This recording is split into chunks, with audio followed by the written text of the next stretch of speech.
जय हिंद साथियों। आज 18 नवंबर है और 18 नवंबर के कुछ महत्वपूर्ण करंट अफेयर्स के प्रश्नों के साथ मैं रविंद्र सिन्हा एक बार पुनः आप सभी विद्यार्थियों का गुरुकुल गुमला के इस YouTube चैनल पर हार्दिक स्वागत करता हूं, हार्दिक अभिनंदन करता हूं।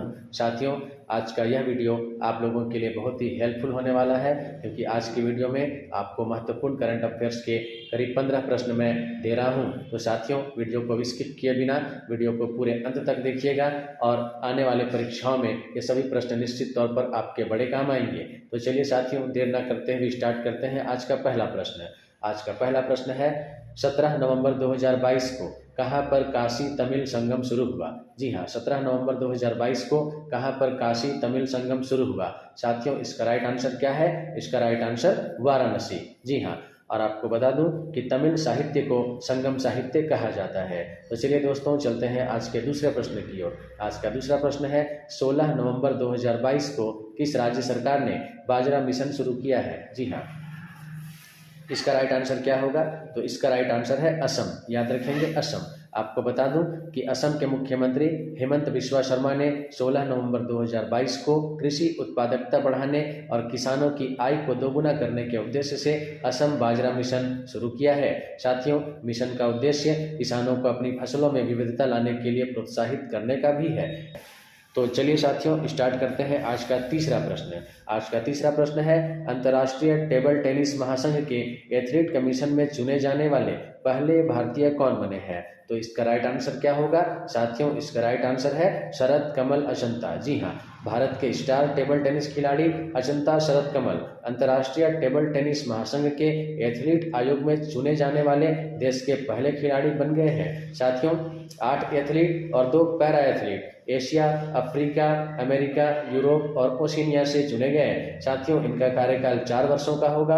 और आपको जानकारी दे दूं कि इसके अलावा अचंता को देश के सर्वोच्च खेल अवार्ड मेजर ध्यानचंद खेल पुरस्कारों के लिए भी चुना गया है। तो चलिए साथियों, बढ़ते हैं आज के अगले प्रश्न के लिए। और आज का अगला प्रश्न है, चौथा प्रश्न है, किस शहर में पहली ग्लोबल मीडिया कांग्रेस की मेजबानी की जाएगी? जी हाँ, इसका राइट आंसर क्या होगा? तो इसका राइट आंसर है अबू धाबी। जी हाँ, और अबू धाबी साथियों ये संयुक्त अरब अमीरात की राजधानी है। संयुक्त अरब अमीरात की मुद्रा कौन सी है दोस्तों? तो इसकी मुद्रा है दिरहम। जी हाँ, दिरहम। याद रखेंगे, दिरहम। चलिए बढ़ते हैं आज के पांचवें महत्वपूर्ण प्रश्न की ओर। और आज का पांचवा प्रश्न है, 17 नवंबर 2022 को किसे मेटा इंडिया का उपाध्यक्ष नियुक्त किया गया है? जी हाँ, किसे मेटा इंडिया का उपाध्यक्ष नियुक्त किया गया है? तो दोस्तों, इसका राइट आंसर है संध्या देवनाथन। जी हाँ, संध्या देवनाथन।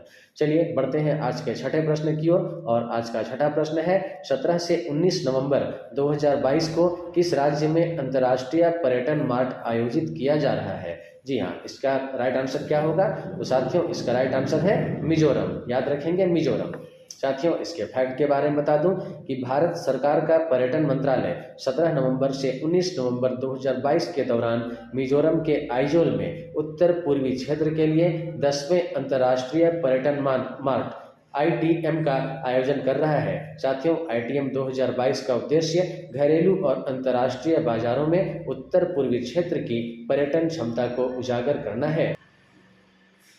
तो चलिए चलते हैं आज के सातवें प्रश्न की ओर। और आज का सातवां प्रश्न है, हाल ही में जनजातीय गौरव दिवस की तिथि को मनाया गया? दोस्तों, इसका राइट आंसर है 15 नवंबर। आपको बता दूं कि केंद्रीय मंत्रिमंडल ने 15 नवंबर 2021 को भारत की आज़ादी के 75 साल पूरे होने के उपलक्ष्य में वीर आदिवासी स्वतंत्रता सेनानियों को सम्मानित करने हेतु 15 नवंबर को जनजातीय गौरव दिवस के रूप में मंजूरी दी थी। दोस्तों, 15 नवंबर को झारखंड के महान स्वतंत्रता सेनानी बिरसा मुंडा की जयंती मनाई जाती है। साथियों, 15 नवंबर 2000 को ही बिरसा मुंडा की जयंती के उपलक्ष्य में झारखंड राज्य का निर्माण किया गया था। तो चलिए चलते हैं आज के 8वें प्रश्न की ओर, आज के अगले प्रश्न की ओर। तो आज का 8वां प्रश्न है, हाल ही में पहली बार कितनी महिलाओं को defence services staff college DSSC के लिए चुना गया है? तो साथियों, इसका राइट आंसर क्या है? इसका राइट आंसर है 6। आपको बताना चाहूंगा, रक्षा सेवा स्टाफ कॉलेज भारतीय सेना में एकमात्र प्रतिस्पर्धी कोर्स प्रोग्राम है जो उच्च पदों पर नियुक्तियों का एक मार्ग है। चलते हैं आज के 9वें प्रश्न की ओर। तो आज का 9वां प्रश्न है, हाल ही में किस देश ने महिला पेशेवर tennis tournament Billie Jean King cup का खिताब जीता है? तो दोस्तों इसका राइट आंसर क्या होगा? इसका राइट आंसर है स्विट्जरलैंड। जी हाँ, अब फेड कप का नाम अब अमेरिका की महान टेनिस खिलाड़ी बिली जीन किंग के नाम पर कर दिया गया है। साथियों, बिली को सम्मान देने के लिए इस प्रतिष्ठित टूर्नामेंट का नाम बदलकर बिली जीन किंग कप कर दिया गया है। चलिए चलते हैं आज के 10वें प्रश्न की ओर। तो आज का 10वां प्रश्न है, प्रतिवर्ष अंतर्राष्ट्रीय छात्र दिवस कब मनाया जाता है? तो साथियों इसका राइट आंसर है 17 नवंबर। याद रखेंगे 17 नवंबर। तो चलिए चलते हैं आज के 11वें प्रश्न की ओर। और आज का 11वां प्रश्न है, कैम्ब्रिज डिक्शनरी ने किस शब्द को वर्ड ऑफ द ईयर चुना है? जी हाँ, कैम्ब्रिज डिक्शनरी ने किस शब्द को वर्ड ऑफ द ईयर चुना है? तो साथियों इसका राइट आंसर है होमर। याद रखेंगे होमर। चलिए बढ़ते हैं इसके फैक्ट के बारे में कुछ जान लेते हैं। डिक्शनरी ने इस शब्द का खुलासा करते हुए कहा है कि होमर वैश्विक शब्द गेम सनसनी वर्डल से प्रेरित है। साथियों बढ़ते हैं आज के 12वें प्रश्न की ओर। तो आज का 12वां प्रश्न है, हाल ही में उत्तराखंड हाईकोर्ट को नैनीताल से कहां शिफ्ट कर दिया गया? जी हाँ, हाल ही में उत्तराखंड हाईकोर्ट को नैनीताल से कहां शिफ्ट कर दिया गया? तो साथियों इसका राइट आंसर है हल्द्वानी। आपको बताना चाहूँगा कि पुराना हाईकोर्ट अंग्रेजों के द्वारा बनाए गए भवन में संचालित था, जिसे अब धरोहर के रूप में जाना जाएगा। तो चलिए साथियों बढ़ते हैं 13वें प्रश्न की ओर। और 13वां प्रश्न है, निम्न में से किसे नेपाल चुनाव के लिए अंतर्राष्ट्रीय पर्यवेक्षक के रूप में आमंत्रित किया गया है? जी हाँ, इसका राइट आंसर क्या होगा? राजीव कुमार। दोस्तों, नेपाल के निर्वाचन आयोग ने मुख्य निर्वाचन आयुक्त राजीव कुमार को उनके देश में होने वाले आगामी चुनाव में अंतर्राष्ट्रीय पर्यवेक्षक की भूमिका निभाने के लिए आमंत्रित किया है। साथियों, नेपाल में संघीय संसद के 275 सदस्यों और 7 प्रांतीय विधानसभाओं की 550 सीटों के लिए आगामी 20 नवंबर को चुनाव होना है। तो चलिए साथियों बढ़ते हैं आज के 14वें प्रश्न की ओर। और आज का 14वां प्रश्न है, हाल ही में किसे नीति आयोग के पूर्णकालिक सदस्य के रूप में नियुक्त किया गया? जी हाँ, नीति आयोग के पूर्णकालिक सदस्य के रूप में किसे नियुक्त किया गया? तो साथियों उनका नाम है अरविंद विरमानी। याद रखेंगे अरविंद विरमानी। वह 2009 में अंतर्राष्ट्रीय मुद्रा कोष में भारतीय प्रतिनिधि के रूप में कार्य कर चुके हैं। साथियों, अरविंद विरमानी एक भारतीय अर्थशास्त्री है और गैर लाभकारी सार्वजनिक नीति संगठन foundation for economic growth and welfare के संस्थापक अध्यक्ष विरमानी ने 2007 से 2009 तक मनमोहन सिंह के नेतृत्व वाली यूपीए सरकार के दौरान वित्त मंत्रालय में मुख्य आर्थिक सलाहकार के रूप में कार्य किया है। साथियों, नीति आयोग के पदेन अध्यक्ष कौन होते हैं? तो नीति आयोग के पदेन अध्यक्ष भारत के प्रधानमंत्री होते हैं। और नीति आयोग के वर्तमान में सीईओ कौन है? तो वर्तमान में नीति आयोग के सीईओ परमेश्वरन अय्यर है। तो चलिए दोस्तों देर न करते हुए चलते हैं आज के अगले प्रश्न, आज के 15वें प्रश्न की ओर। तो आज का 15वां प्रश्न है, किसे सत्यजीत रे लाइफ टाइम पुरस्कार दिया जाएगा? जी हाँ, इसका सही उत्तर क्या होगा? इसका सही उत्तर है कार्लोस सौरा। जी हाँ, आपको बता दूं कार्लोस सौरा एक स्पेनिश फिल्म निर्देशक और लेखक है।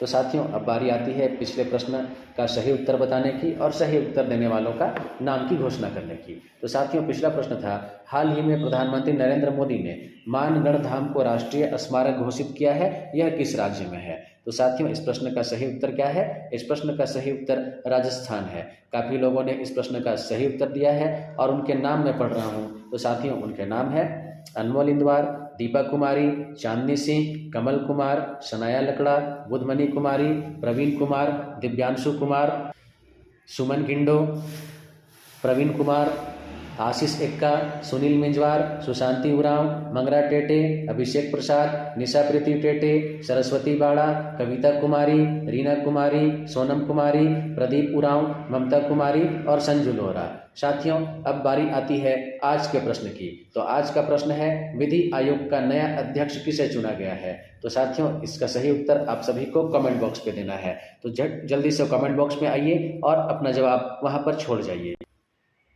मैं कल के वीडियो में सभी सही उत्तर देने वालों के नाम की घोषणा जरूर करूंगा। तो साथियों अब आपको मैं कहना चाहूँगा कि मुझे पूरी उम्मीद है कि आप लोगों को मेरे द्वारा जितने प्रश्न दिए जाते हैं यह आपको काफ़ी बेहतर लगते होंगे, काफ़ी यूज़फुल लगते होंगे और आगे आने वाली परीक्षाओं में निश्चित ही यह आपकी मदद करेंगे। साथियों आप सभी से मैं आग्रह करता हूँ कि यदि आप लोगों ने अभी तक मेरे इस चैनल को सब्सक्राइब नहीं किया है तो चैनल को जल्द से जल्द सब्सक्राइब कर लें, ताकि आने वाले तमाम वीडियो के नोटिफिकेशन आपको प्राप्त होते रहें और और आगे आने वाली सभी परीक्षाओं में मैं आपकी मदद कर सकूं। तो चलिए साथियों, आज के लिए मेरी ओर से इतना ही। आप सबों को मेरी ओर से बहुत बहुत शुभकामनाओं के साथ जय हिंद, जय भारत साथियों।